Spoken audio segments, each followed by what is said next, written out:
being committed on my beautiful Summoner's Rift. There's a Tryndamere being picked. I'm not happy about it. I'm very upset. I get upset when I see Tryndamere, the fact that it is a meta champion. I get more upset when I continue to see Kadi not pick Anivia. At some point, he's going to pick me Anivia because it needs to happen. This was an angle for it, and I'm upset about it. But the Tryndamere for Pun is an interesting grab because he was the frog man, right? Like, he's the Mundo man. He's Pun V9 on the Pundo, but here he is, and now he's Punmere. Pundamere. Pundamere is pretty good. I'll take that one instead. And I mean, look, I hate Tryndamere. He's a horrible champion. I want him to go rot in a hole. The rework should be they just break his arms. Fine by that, but we'll move past my personal hatred. Kiai has brought an Ignite. Clearly he agrees that Tryndamere deserves to be sent to a fiery death. Yeah, and Pun has also gone for a bit of an interesting selection of summoner spells as well, because he's got the Ghost for the laning prowess, but he also goes for the Teleport, understanding that Kiai could definitely drive him out in the wrong situation. So the intention of both having some split push pressure in the later stages, but the Ghost being more valuable up against the Jace than the Flash might be, because of the ability of Jace to stand pretty far back and also the dislodge with the hammer. I guess Pun just values the movement speed, the longer amount of time to be able to capitalize on running down the Jace in the laning phase when the time comes. Yeah, I guess it makes a little bit of sense. Also, in team fights, allows you to stick to a Rise potentially, running around with Phase Rush. I think it does make a fair bit of sense. What do you think about the bot lanes? Because the analysts were talking about how the matchup's a bit weird, all of that jazz. What do you think about this Jhin Karma lane up against the Lucian Yuumi? Because I think Artemis is actually in a really good position to dominate. Yeah, so Artemis not only gets like the pocket Yuumi to assist him, but also gets to take Ignite in this lane, which is disgusting that like he gets to play super aggressive if he wants to. To me, this was decided at level 1. It looked like somehow Style and B lost the push of the wave up against Artemis, and because of that, now he just gets complete control of this these next couple of waves corresponding. They have to respect Artemis's damage. Oh, yeah, just a cover from Levi. Even if they can just force him off, the Ghost is being burned, though. They're going under tower. They want this Tryndamere. He spins, but he doesn't win, Rebel. He goes down. He burns. And Kiaya gets first blood. What an excruciatingly clean dive from Levi and Kiaya right there. Performed to perfection. That was beautiful. It really was, yeah. He ran in, dumped every ounce of damage he had into Pun before the first tower shot even landed, and then walked out, soaked one additional shot for Kiaya to put in the remaining damage. They just left. Like, that was it. It was like, Levi could go back to farming. He doesn't even need to fall back if he didn't want to, but he's going to one way or another because that's the position they put him in. But what a great setup here from Levi, who has a massive impact. You don't think of him as a Hecarim player, but this was really clean. Yeah, and as you said, he goes in, dumps all the damage. Kiaya gets the perfect amount. He presses S for just a moment. Kiaya barely takes any damage, and I mean, that's just a textbook dive. There's nothing else to say. Look, I don't know what Hunke has been feeding these guys, but it's working. It is. This is at least so far what they've shown, especially like. It's even tougher because like I was thinking about last game too, and I remember our desk talking about how like they didn't actually accomplish much. GAM did not. Oh, actually, Style takes a lot of damage. He has to flash away, but he goes down. But in comes the horse. Yuumi can't get back inside. Artemis will go down. Ron OP, he is the goodie bag added to the Halloween candy, and the horse is here to collect. Never mind, stolen away by Karma. Double kill for B. Be able to snag both of those. The trade-off for Artemis being able to snag at least one kill during that exchange. You can see the kind of abuse that the Lucian can put into these two if they aren't playing very carefully around the fact that the Lucian has very early damage. There they got a little bit more lax because they had the cover from Levi, but GAM runs into Fook1, who's on the counter jungle. Yeah, he is dashing away, manages to do it well, but he's not having the impact that Levi is having. Yardo, Valkyrie's away, has to play it a little bit careful as Pun forced out of lane. Kiaya dominating this top lane matchup, and GAM are just winning everywhere. set off on a great foot. But yeah, I want to come back to this point because it's also very relevant to what happened right here. Because Artemis went down, got kind of rooted up by B, and the play comes through. But in the previous game, Levi's ganks didn't stick, but he was still putting a bunch of pressure into the lane between what was Yato and Kadi, with Kadi being on the melee champion. It could have been a really rough laning phase for Kadi because he's into a grasp Victor. But the constant pressure from Levi was forcing Fukwon to just cover all the time, and it felt like it was almost more of a 2v2 lane. So yes, he didn't really accomplish all that much, but it wasn't that Levi had no presence. It's just that Cerberus wasn't letting him have all these like free ganks into the mid lane that were accomplishing that much.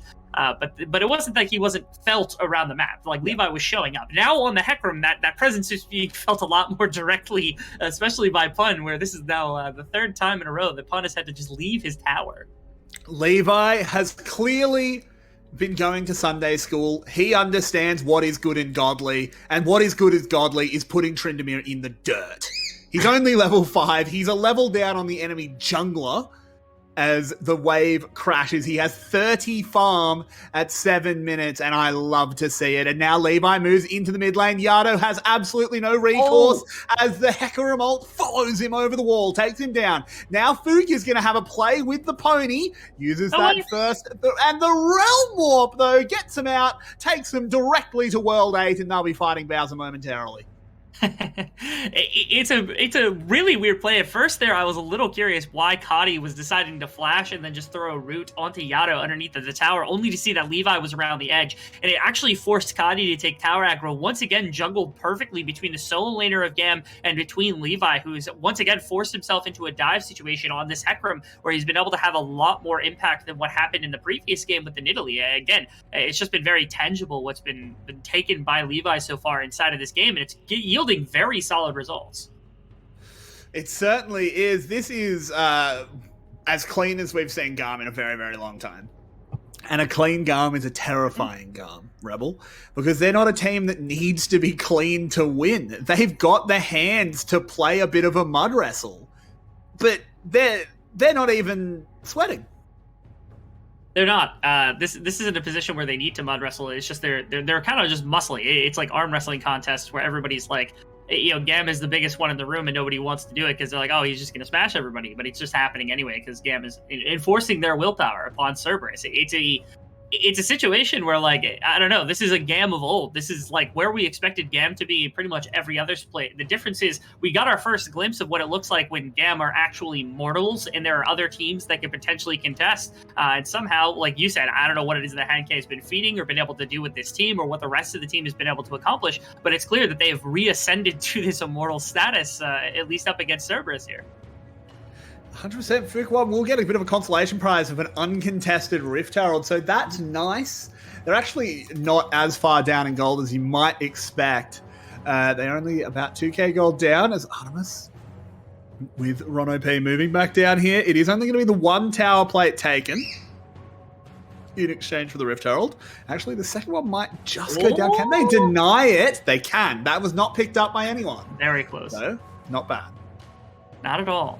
It's just a situation, though, where it feels like, again, Cerberus is without an attacking move across the map. Right now, Fukwon is farming very effectively and matching, more than matching what is happening with Levi, about 2 camps up right now. Well, now, about a camp up. They're effectively the same farm, all things considered. Ooh, coverage for Pun. I think actually spotted him there because he wasn't quite in the brush at the time, so Fukwon not going to be able to get away with any sign of shenanigans. Kiaya should...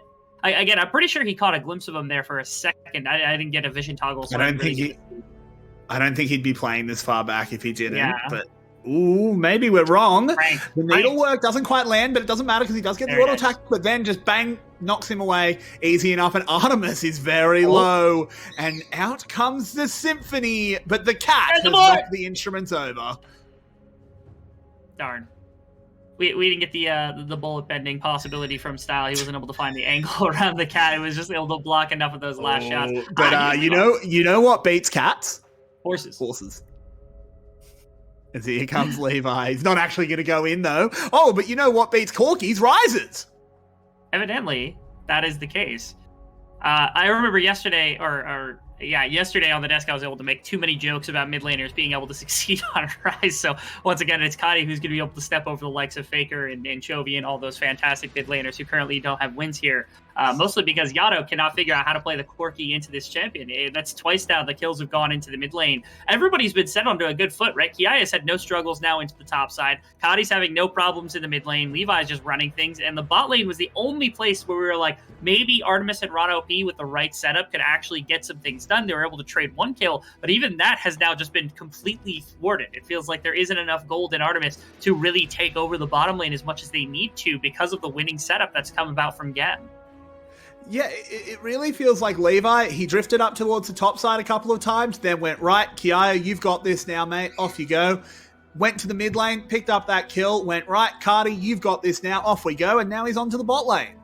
He's just... Levi came in, just put his thumb on the scales, and that's all the GAM players need. They don't need a cam. Yeah, it's like that picture, you know that meme with like Teenage Mutant Ninja Turtles and Splinter, where Splinter has them as like children, and then like they all grow up around him and they're carrying it. Yeah, Levi is Splinter here. He's ganking around the map, and all of his little Teenage Mutant Ninja Turtle children are going to grow up and be able to carry him throughout the remainder of the game. Although, in this analogy, also, Levi is still going to be full strength Splinter as well. Yeah, he's moving in. He hits the ultimate directly in onto Yato. There's a lot of healing out of the Yumi, but not quite enough as she pops out now. Fook1 has to find a way out of this one. He is immune for just a moment, throws out the needles. The cat does get back inside. And the two Cerberus members will manage to limp away from this one, but Yato's plane has crashed.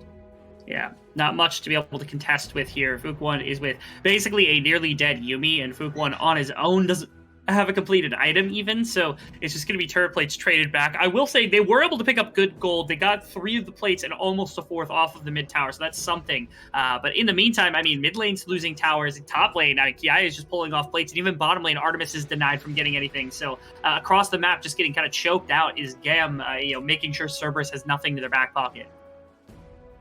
Yeah, look. Oh, Style's going to open up with the guns. Immediately, Artemis just goes, no thanks, and just rips out the culling. But I think the realms are getting warped. I think, Lucian, you're in a little bit of trouble, buddy. And down he goes. That was rough. Poor Artemis and Style just decided to have a little bit of a pissing match in that bottom lane with their ultimates before, unfortunately, the Rise gets to warp in because too much time was burned. So Kadi alongside B, they get to realm warp to the bottom lane, and all of a sudden Artemis realizes that this was not a place that he needed to be. Tries to trade something, but this game's I'm feeling lost once again this early in. 13 minutes, it feels weird to say that, but 6k gold, GAM's results are speaking for themselves. Yeah, I mean, I feel like that contest was going okay for Artemis, but then Cardi walked into the bathroom with his stream hitting the roof. So didn't end up how you like it. As the bot lane tower is being taken down, Star once again the beneficiary of a first brick. No, I tell a lie, it's not first brick because top lane tower's already fallen. Kiaya has gotten that one. This Tryndamere has done nothing this game, and I don't know if it will go long enough for him to scale into this one. Interesting decision from Pun as well, who decides instead of going for like the Gale Force or something along those lines, Kraken Slayer even, it looks like either Gore Drinker, maybe it's I cannot remember the other one. Stridebreaker? Stridebreaker, yeah, that's what it is. Because it used to have the dash on it, but then nobody's built it ever since it has it. It might be that because if you get on top of the Jace and he has Phase Rush, if you use the Stridebreaker, all of a sudden he's slow again, and then you can just run him down. But like, I don't know. Either way, I don't like it as much as Gale Force. I feel like Gale Force accomplishes both just better than what those items do. And Yato is locked and loaded with the package here. Could potentially make up for this enormous gold deficit. 7,000 gold, Rebel. Oh my god. As Levi coming in very quick, but just surfs on away. Doesn't want to overcommit. There's no need to. No need to throw things away as another Rift Herald has just come onto the map. And Cerberus, I don't think they've got too much of an entry for this one. No, they do have the package, like you said. It actually just expired on Yato, so he's not going to be able to use that one effectively. That's just kind of poorly timed. They're moving forward. There's the final chapter being ripped out, but Yato's already burning down. He'll have absolutely no contribution to this fight. Levi just coming in, playing body horse. As Pun has burnt the Undying Rage as well. Kiaya comes forward, brings down the hammer. Lightning strikes. Tryndamere falls. And Cerberus... I mean, look, after the last series and after this one, Maybe Flash and Cerberus have switched some bodies. They really might have. Oh, Levi's just living underneath the tower here. That was just BM. I feel like he's didn't like do anything. He just walked in and went, "Yeah, I can stand in the middle of three of you. I don't care." Realm Wolf comes out. Oh God, this is cut the tape. Cut the tape. I feel like Levi could press Throw in the E. And, towel. yeah, he could press E and Ghost into the middle of the team and just like run up, press his S key, stop, dance for a second, and then run right back out, and they wouldn't be able to accomplish anything. It feels really bad for just how powerful that the horse is right now. He hasn't even started the Fimbulwinter. He's going for the play. 0-3 Tryndamere. I love it. I'm happy.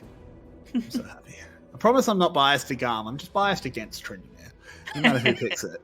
Let's have a replay on this one. This was basically a solo kill out of Kiaya. Pun bought a lot of time with the ultimate, bought a lot of time with the spins, but it just doesn't matter.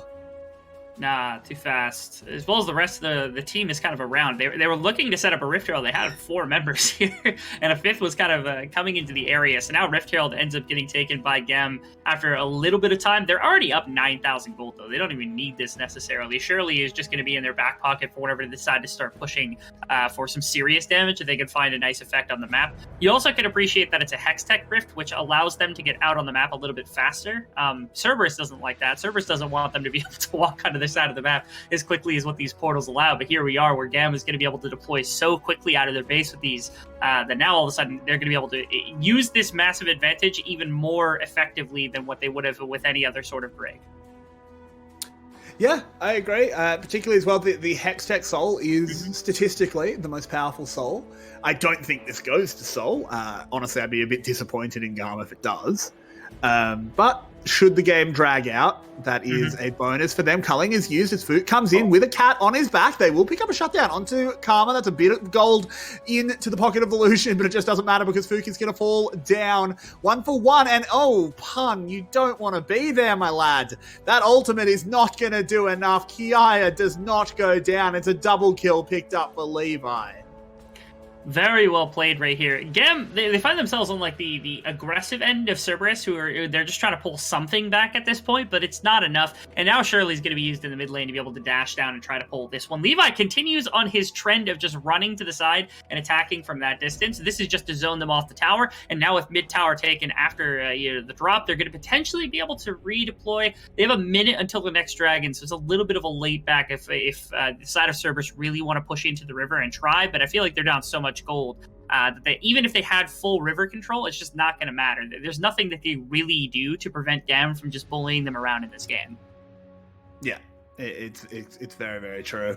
I think it would take a astronomical series of errors from GAM for this to mean anything. Honestly, maybe in 40 minutes, Pun at 6 items can do something. We'll see. But I don't think we're getting there, Rebel. Hey. I really, really don't. Even for Stridebreaker, would you look at that? He really is listening. Okay. I don't think it's a good choice, but this is at least something within the realm of my theory crafting. That's like, okay, if Jace is going to have the ability to dislodge with his E and he's got Phase Rush, you have to do something to slow him further. I still think Gale Force is just better for this. But I mean, I guess Pun decided to go for this. You know what I think would actually... you know what I think would have been really good for Pun? Not going 0-4. Yeah, that would have been helpful. Maybe not playing Tryndamere so that we weren't biased against him. That probably would have been helpful as well. As another Drake has been pulled here by GAM. Cerberus do want to have a crack at it. Look, I respect this. Don't just slowly die. Just throw... Oh my god, Yardo. Where'd he go? Oh my word, where does his health bar go? He does have a Yumi though, so the poke doesn't stick quite as hard. The package is here, and in comes the pony. One has been caught out. Yardo has to package away. Gwen has been slain. She's not immune. And GAM just returned to the dragon. They only get 1 kill, but it's the kill they need. And this is just a slaughter.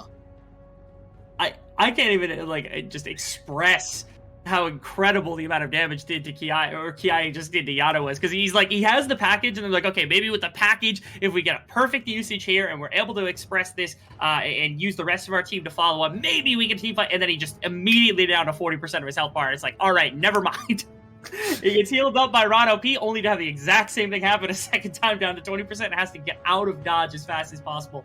Really, Cerberus just has absolutely no legs to stand on. They lose the dragon, so they're going to start towards stacking. That doesn't even matter. The Baron is going to be maybe something they could use to push into the base. And now, this is a little bit forward from Cerberus. I feel like they do not want this fight.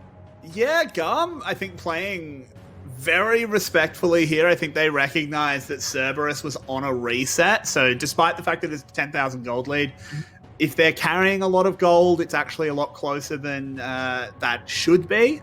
I still think they could have turned and just won that fight, but hey, why risk it? Just take the Baron, head home, come back out onto the map, and that's exactly what they'll do. Yeah. And now there's a number of tough scenarios that Cerberus has been put into, but just like counting a couple of them. First things first, the Karma has built Putrefier immediately, and that means that like Ron OP, the healing is going to get denied. Pun is not strong in the slightest right now. Levi's too tanky for anybody to deal with. Like everything has come to just pops ghosts and just runs. Right. He's running out of fights, which is not what you want as Trinity. You want to step in and you want to auto attack people, but it's not going to be the case. This was not Pun's game, unfortunately. Look, this is, come in, pick Tryndamere, go 0-4, refuse to answer questions, leave. It's a real Sigma grind set out of Pun. You've got to respect it. Oh, goodness. I'm in a position where, like, Pun... He made his name playing all these like kind of like stone wally top laners. It's a little shocking for him to go for something this aggressive, and you can see why. Pun isn't a bad player, but he kind of got bodied when it came to the carry versus carry potential of Kiaya. That's kind of not his forte. So seeing him step out of that, maybe they're desperate to try to find somebody who can do some more damage, other than with the loss of their jungler with Fook 1 in the lineup, but it's just not working. Yeah, I feel like they really are feeling the loss of ego as they try and make a play there. Levi goes low, but low is not dead, as the Jhin ultimate as well gives them so much cover to back away. They take the inhibitor. Again, I respect Cerberus. They're going in when they can. They're not dying quietly, but they are dying. Yeah, it was a cute little Rise ultimate right there from Kadi to try to put some minions on the top tower. It wasn't quite enough, and the Baron buff, unfortunately, wasn't able to keep the minions alive long enough to pull that one. But at this point, it feels like GAM is just kind of playing with their food. They're 23 minutes in with like a 12,000 gold lead. I think this is even higher than what we had in the previous game before this point in the game. The one egregious part of this is, again, without the dragons having been taken basically on spawn timer for like the first 10 minutes of the game or something, it means that these teams aren't getting to the soul point, which is what can really drive these games to end at like 28 minutes guaranteed, is like if you're threatening Hextech Soul and Cerberus is like, we need to challenge to make sure it doesn't work or they don't take it, that's what can just like give you a 5-on-5 to win the game outright. And here, GAM is going to have to wait at least 6.5 minutes before the soul point is really driven. Okay, what just happened? Artemis just got run down by Connie. Yeah, he did. That's not what you want. No, but no, this no, is no. already a level 15 rise. He's actually only got 2 kills. Cardi having a bit of a quiet one. Hasn't been required to do anything.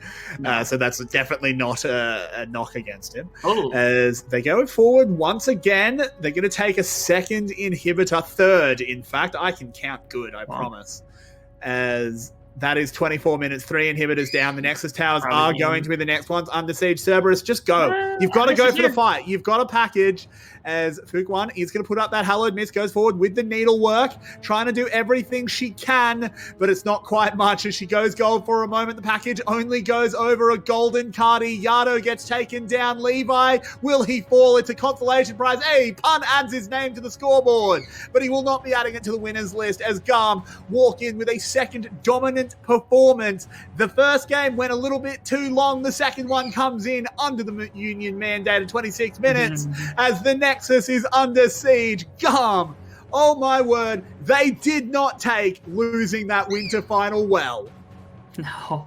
Or I guess in a very other real sense, maybe they did take it very well because they understood that they needed to make some drastic changes. Yeah, it transformed their gameplay, and that's exactly what happened.